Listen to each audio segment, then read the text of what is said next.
Hello, my name is James Hunter, and this is a My 2 Cents channel where I talk about topics from physical fitness to mental health and just other topics of interest that I feel like discussing. And today I'm going to talk about, why do a bodybuilding contest? A lot of people set challenges for themselves in their lives for different reasons or for a different purpose. Now myself, I am 48 years old, so my motivation and reasons behind why I may, compete and put myself out there to enter a bodybuilding contest, may not be the same as other individuals, and that's okay because we're all at different places in our life. Now for me, where I was at in my early 20s versus where I am now at 48, my priorities and values, they have changed or evolved, if you will. But it doesn't mean that I still can't, I don't want to challenge myself just because I'm older. For me, a bodybuilding contest, sure, people when they think about that, they think of, guys or girls getting up there flexing their muscles, that it's all, kind of a vanity type of a situation. Some may view it as that, and I can understand why they might see it that way. But really, what it is a process of transformation.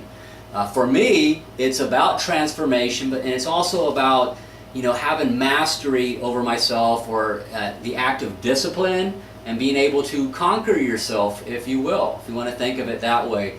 A lot of individuals, their biggest battles in life, it's not with other people's situations and things.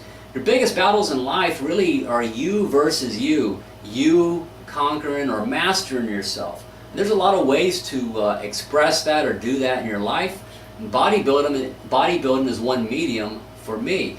And for me, at this point in my life, am I going to do bodybuilding contests forever? No, I'm not. I will exercise and work out and, have a lifestyle of exercise and lifting weights and eating healthy. I'm going to do that my entire life because that's just a way of living. And I always will, first and foremost, exercise and work out because of my health and just longevity and quality of life. Bodybuilding merely is a medium and a way to express myself on a different level of fitness or body composition goals, if you want to think of it that way. But when I get into my mind that I'm going to enter a bodybuilding contest, it's a journey, and that's really what it is. You hear the cliche, regardless of how you get there and the outcome, whether you win at first place or how you do, it's the journey. It's about that journey and that experience, really, that it becomes a part of your experience, who you are, and things that can define you as far as your character and things that you internalize throughout the rest of your life. There is a satisfaction psychologically, emotionally, and being able to set a goal and train and put into a process, a plan to achieve that goal, work the plan, and over a process of time, over time, get to where you finally have a culmination where you complete that goal. And doing that is very rewarding, it's very satisfying. Bodybuilding is not the only way to do that. Some people may train for a marathon or a half marathon. Some people may train for other types of sports or ways of competing or expressing themselves. Some people might, submit their artwork to an art exhibit or something like that. You get the idea. There's a lot of different ways. So for myself, I'm going to do this. I'm doing a contest this summer. I'm about a month out from the competition. I'm going to compete in open class bodybuilding for my weight class, and I'm also going to go ahead and compete in the classic physique, rather. So I'm doing two different categories, and I'll see how I do. And the reality is that people who compete, sure, there's a part of you that believes you can win. You're competitive. You wouldn't be entering the contest if you didn't have some type of a goal or a hope that, hey, I can win, or to improve from the last time you competed. And for me, I've successfully have improved every time I've competed in a bodybuilding contest in my 40s. So where I'm at in my life right now is that, yeah, it'd be great to have a medal or a trophy, but knowing that I've improved upon myself from the last time I competed, that's very satisfying, that's very rewarding. Now, as far as what can be viewed as extreme, to train for a bodybuilding contest, the aspects of the diet and so on, I actually eat quite a bit. I'm not starving to death. I'm just eating differently in terms of how I manage my macros. And that could be a different video right there altogether. There's plenty of them already as far as bodybuilding diets. So yeah, I'm changing my behavior over a period of time. I started my diet in January earlier this year. So it's really going to be half a year or 6.5 months when I finally do compete in a month. It's going to be a 6.5 months that I put into the overall process, training, my mental discipline, thinking about how I wanted, visualizing rather, how I wanted to do things like my posing, seeing myself compete, and so on. So when I finish my goal and I compete, yeah, it's a great feeling. It's you know, you feel very good with yourself. You feel just really in tune with a sense of mastery. Like, hey, I was able to set out to do something and finish it through. And so for me, bodybuilding is like when I do a contest, it is a way of reminding myself, refocusing myself that you can still have you know, goals in life. You can still challenge yourself. You're not too old to do that. Seeing myself physically transform over months of time, seeing that physically manifest and happen, that's a very powerful thing. It can be very rewarding, and it's not just about the physical, you know, it's the psychological benefit from that. It becomes transferable into other areas of your life. You know, there's a saying that says he or she who can conquer themselves can rule the world, right? It's just a figure of speech. But there's a lot to be said for that. You know, call it the flesh, desires of the flesh, the physical body, if what have you. There's people who are in recovery for addiction, substance use. There are people who struggle with being able to manage other physiological or desires of the body, and they're out of balance. So for me, bodybuilding isn't, for me anyway, it's not just flexing my muscles on a stage and hoping I look better than the next guy and I get a medal or a trophy. It's my way of making a statement that I have the ability to manage myself in this experience in my body, that I can do that. That is a manifestation of the power of the mind, 100%. I am willing myself to eat a particular way for a period of time. I am willing myself to put the training in the gym regardless of what's going on in my life. I have a full-time job, I have other responsibilities. I am budgeting into my time. I am willing myself to do that which is necessary to bring the changes in my physical body. And that whole process, you know, it builds strength, it builds character, and I am a stronger person for it emotionally and psychologically, you know, as a result of having done these competitions, regardless of, you know, a medal or a trophy. So this process for me is something, I view it almost like in a spiritual sense. You know, I'm in a zone mentally. Nothing affects me. I see other people, as far as like people eating things in front of me thinking they're being funny. It's just one of those things that just knowing that I'm in control of myself and I have the ability to do that mastery. So bodybuilding really, it can be viewed as a lot of things, and I get it, you know, depending on what angle people view it from. But really for me, what makes bodybuilding probably one of the hardest or more challenging sports is the fact that it has a requirement that you be completely in control of yourself 24 hours, 7 days a week. You know, with other sports, you go to football practice or even powerlifting, you may go do your workout, but then you check out of your workout and you go about your business. You're not, you know, staying focused to stay on a diet. The diet part is that's 24 hours, 7 days a week. It's a change in lifestyle, and as far as that behavior is concerned. I know some people, they can't even stop drinking Cokes or sodas. The sugar, you know, they're addicted to that. So the ability to manage your food is, as far as the stimulus, craving, and then the perceived reward. You can talk about dopamine and the physiological aspects as far as neurotransmitters, the brain, and you can talk all about that. You know, and there's some truth as far as how these things occur in terms of behaviors where we seek out particular foods or drugs. But that being said, the brain is a tool, and that shit flows back both ways. You can train your brain, which is a part of you. It's a filter for your consciousness, if you will, very simply put. Some people like to use that expression. So your brain is a tool. you can train it to go in a different direction. And that's essentially what I do when I start a diet. People ask me, how do you do that diet? I mean, how are you able to do that and see people eating pizza or a cheesecake and that doesn't bother you?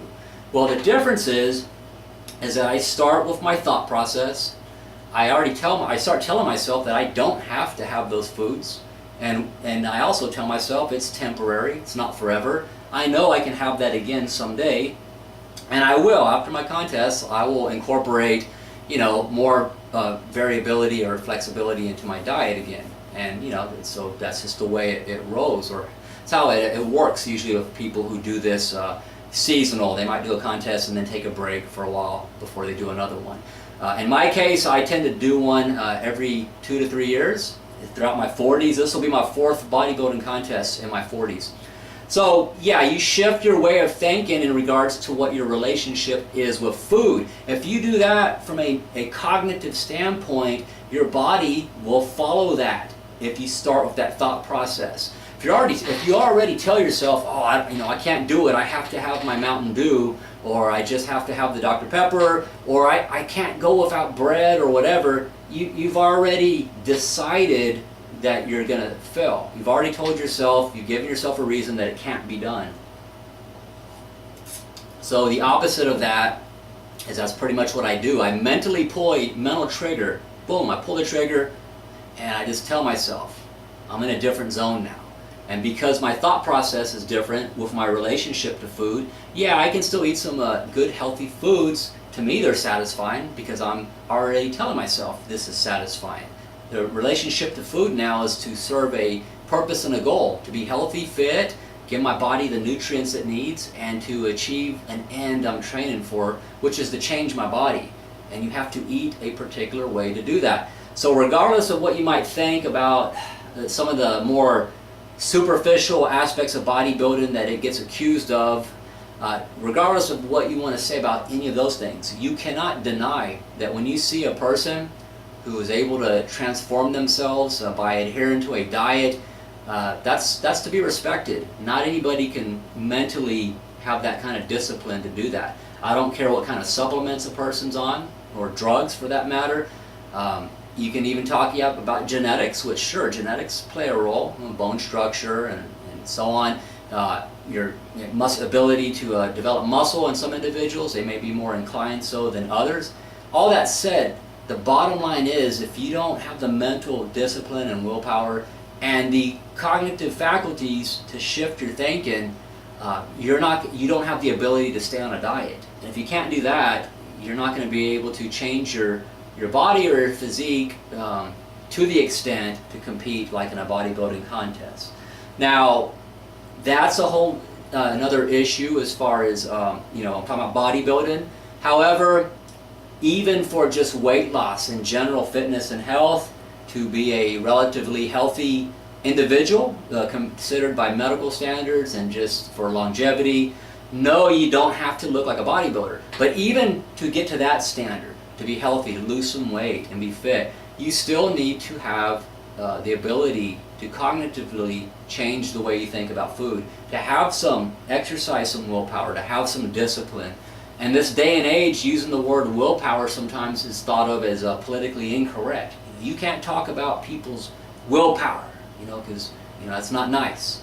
The truth is that we are our behavior, whether we like it or not. You can spin that all you want, and none of us are perfect, including myself. I can continue to improve in areas that I can be better at as a person, and my behavior.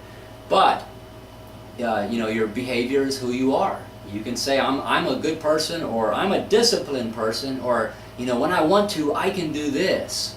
But the evidence for all of that is what you do, not what you say. So your behavior is powerful in terms of the outcome of what your reality is. So if you want to be healthy and fit, there's no spin in it. There's no magical thinking. If you want to be a healthy, fit, well-balanced individual, then your behaviors need to correspond or reflect what you're thinking or what you're saying.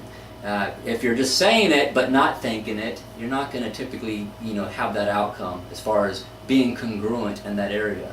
So for me, bodybuilding is just one way of expressing myself, it's one way of proving to me that I have mastery over myself to be able to transform and change.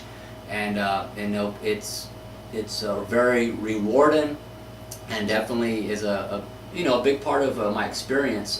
There's other things that I'll be developing and doing. I like artwork and so on, and I like to write and do other things. So life does not have to be limited to just one way of expressing yourself. For me, fitness, bodybuilding, I've done powerlifting too, as far as physical fitness type of things, have been, you know, a big part of my life because I enjoy them. And it's been something that's 35 years I've been going on lifting weights and working out. So as I get older, when I turn 50, I'll probably do one more bodybuilding contest, and I'm going to do it at the age of 50 because that's like a milestone, turning 50, half a century. After this year's contest, next year I may not do another bodybuilding contest. I might do something different altogether, you know, as far as challenging and continuing to develop myself. So these are just my thoughts on why do a bodybuilding contest. The reasons may vary from person to person. If you're someone who thinks bodybuilding is a, you know, a fringe or an extreme type of a sport, kind of out there, you know, keep an open mind and don't be so quick to judge those individuals who do participate in it. You know, there can be criticisms about a lot of things. You can criticize wrestling, professional football, NFL. You got people in the NFL with dementia from all that brain trauma, from all the closed head injuries from collisions that they hit each other at playing football. You can go on and on. You know, look at hockey and look at a lot of sports that people engage in that can be viewed as violent and physically taxing on the human body. You know, there's a lot of criticism to go around on a lot of different sports and what have you. But at the end of the day, if these activities are meaningful to people, you know, who are we to judge them if that's you know, one way of expressing themselves? And bodybuilding is too. So if you have any thoughts on this topic, you know, what motivates you as far as later in life for you older people or even younger people, you know, what are things that make you feel like you have discipline in your life, or you feel like you have mastery over yourself in the ways of the physical, you know, the body, your mind, spiritual, if you want to throw that word in there. A lot of ways to practice these type of concepts, and so that's where I'm at right now. I've watched myself transform over the last, well, since January, and I got 4 weeks to go to finish my goal, the goal that I set out for earlier this year. And regardless of what my placing is, you know, I definitely am going to have a feeling of satisfaction and completion that I accomplished what I set out to do. And then I'll move forward and do a lot of other different things for the rest of the year and next couple of years and before I turn 50. So feel free to subscribe to my channel if you like. I'll be making videos on my channel. Try to make at least 1 or 2 every week. And I'll, you know, pick up my frequency a bit more. I need to get another camera for outdoors, so I can make some outdoor videos, and start doing some more topics on other areas of physical fitness and mental health. So if you have any thoughts on this, feel free to drop your comments below. Tell me what you think. It's okay if you think different from me. We're all not exactly alike. If you have a same type of opinion from me, well, that's good too. You can drop a comment as well. Until I make another video, y'all have a good Memorial Day, and until, you know, I see you again, take care.